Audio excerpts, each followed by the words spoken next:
शहीद स्मारक पे खड़े हैं। 45 डिग्री का टेम्परेचर है। अभी फिलहाल टीचरों की छुट्टियां अवकाश चल रहे हैं, बट इस ऐसी धूप में पूरे राजस्थान के तमाम टीचर यहां धरना प्रदर्शन दे रहे हैं। इनकी एक ही मांग है कि जो विगत 25 वर्षों से टीएसपी में सेवारत हैं, उनके टीएसपी क्षेत्र में ट्रांसफर होने चाहिए। आखिर इनके प्रतिनिधियों से भी जानना चाहेंगे ऐसी इनकी क्या मांग है। सब ऐसी धूप में 45 डिग्री में आप यहाँ बैठे हैं, क्या मांगे हैं आप? हमारी दो प्रमुख मांगे हैं जो कोई आर्थिक रूप से कोई बाहर डालने वाली सरकार पर नहीं है। विगत 4.5 साल का अशोक गहलोत सरकार का कार्यकाल हो गया, परंतु जो टीएसपी के अंदर वर्षों से अपने परिवार से 500-700 किलोमीटर बहन बेटी जो नौकरी कर रही है, उनको टीएसपी से उनके गृह जिले नॉन टीएसपी में समायोजन किया जाए। दूसरी हमारी प्रमुख मांग है कि विगत 4.5 साल में आपने जितने भी कैडर है उसका ट्रांसफ़र किया, केवल तृतीय श्रेणी शिक्षक का ट्रांसफ़र नहीं किया। ये सबका अधिकार है कि वो भी अपने घर के आसपास जाए। 4.5 साल तक ट्रांसफ़र नहीं किया, अब जो इनके पास समय बचा है और ये गर्मी की छुट्टियां जो 1.5 महीने की, अगर इसमें ट्रांसफ़र नहीं करते हैं तो ये दो ही मांगे हमारी, और अगर हमारी मांगे नहीं मानी जाती है तो आने वाले समय में हम बहुत बड़ा आंदोलन करेंगे।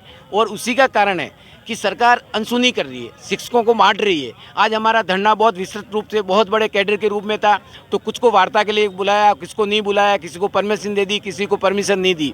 तो हम चाहते हैं कि सरकार हमारी बात को मान ले, नहीं तो आने वाले समय में सरकार को हम सभी शिक्षक वर्ग जो 2.25 लाख तृतीय श्रेणी शिक्षक है वो वोट के रूप में चोट करेगा। तो बहुत सालों तक अशोक गहलोत सरकार को आप 4.5 साल की बात कर रहे हैं।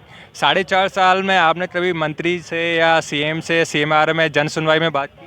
मैं यही आपसे निवेदन करना चाहता हूँ, 4.5 साल में ऐसा कोई भी समय नहीं था कि ये टीएसपी के टोपी पहने हुए लोग हैं, चाहे उपचुनाव विधानसभा के हो, चाहे मंत्री हो, जब भी छुट्टियां हुई है हमने यहाँ धरना प्रदर्शन किया है।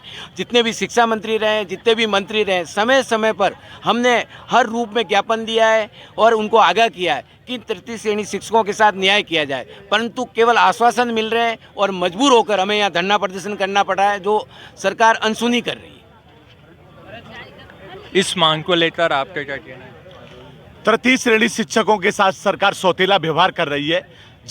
हमेशा जब ट्रांसफर की बात उठती है तो सरकार नीति लागू करने की बात करती है, लेकिन 4.5 सालों में अब तक सरकार एक भी ट्रांसफर पॉलिसी लागू नहीं कर पाई। और जब अन्य संवर्ग के शिक्षक व अन्य विभाग के कर्मचारियों के थोक में तबादले बिना नीति के किए जाते हैं, तो केवल 3rd ग्रेड के शिक्षकों के लिए ही नीति की क्यों बात की जाती है? सरकार ऐसा क्या नीति, क्या समस्या बता रही है जो ट्रांसफर नहीं हो रहा है? ये समझ में नहीं आता है सरकार के नुमाइंदे क्या चाहते हैं, किस नीति की जरूरत है। अन्य कैडर के कर्मचारियों के लिए जब नीति की जरूरत नहीं है, जिस प्रक्रिया के तहत उनके तबादले किए जा रहे हैं, हमारी मांग है कि उसी प्रक्रिया को अपनाते हुए तृतीय श्रेणी शिक्षकों की आप टीएसपी से नॉन टीएसपी जाना चाहते हैं, कुछ तो बताया और कोई तो जवाब आया और यही जवाब उन्होंने। ताज्जुब की बात तो ये होती है कि 2021 में इन्होंने सरकार ने विकल्प पत्र भरवा लिए शिक्षकों के और 3rd ग्रेड के 85,000 शिक्षकों से आवेदन ले लिए, लेकिन उनको रद्दी की टोकरी में डाल दिया और उन पर कोई कार्रवाई नहीं की। आज तक तबादले ऑर्डर जारी नहीं हुए।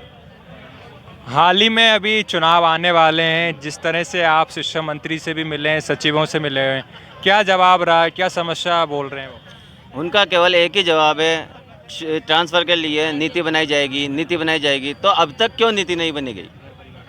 सब व्यक्ति अपने घर परिवार से दूर, उनकी समस्याओं का निराकरण करने के लिए हम ये आंदोलन कर रहे हैं। हम भी चाहते हैं सरकार वापस आए, लेकिन तब आएगी जब ये आंदोलन सुचारू रूप से एक्सेप्ट करेंगे। जिस तरह से अभी 45 डिग्री का टेम्परेचर है और अभी छुट्टियां भी चल रही हैं, कुछ महिलाएं भी हैं जो टीचर्स जो अभी यहाँ बैठी हैं, किस तरह से परेशानी हो रही है ऐसी धूप में भी? आपका परिवार भी होगा?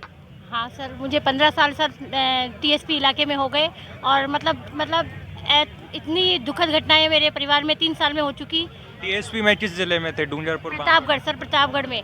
और हर बार ये आश्वासन मिलता है कि कोई नीति बनेगी, ट्रांसफ़र होंगे, कोई नीति बनेगी, ट्रांसफ़र होंगे। मेरे बेटे का एक्सीडेंट हुआ सर, सुबह 8 बजे एक्सीडेंट हुआ, मैं शाम को हॉस्पिटल में 8 बजे पहुंच पाई। और हम नहीं चाहते कि हम बच्चों के साथ कुछ मतलब जो अन्याय हो। हम तन मन धन से उनकी मतलब पढ़ाई सुचारू रूप से चलाना चाहते हैं, लेकिन कुछ तो मानवता होती है, कुछ तो समय होता है, लिमिटेड एरिया होता है कि भाई हाँ 10 साल में ट्रांसफ़र हो जाएंगे, 12 साल में हो जाएंगे, 14 साल में हो जाएंगे, 15 साल में हो जाएंगे, लेकिन यहाँ कोई नहीं है 3rd ग्रेड के लिए। मांगे पूरी नहीं हुई। जून में जिस तरह से स्कूल ओपन हो जाएंगे, किस तरह से आगे की रणनीति रहेगी? ये आंदोलन चलता रहेगा जब तक ट्रांसफ़र ये नहीं करते हैं, और सरकार के खिलाफ हम वोट के साथ वोट नहीं दे के फिर वोट करेंगे। तो जिस तरह से ये तमाम टीचर्स पूरे राजस्थान से यहाँ बैठे हुए हैं, इनकी एक ही मांग है कि हमारे ट्रांसफ़र होने चाहिए। अगर ट्रांसफ़र नहीं होते तो सरकार को हम आने वाले चुनाव में गिरा देंगे।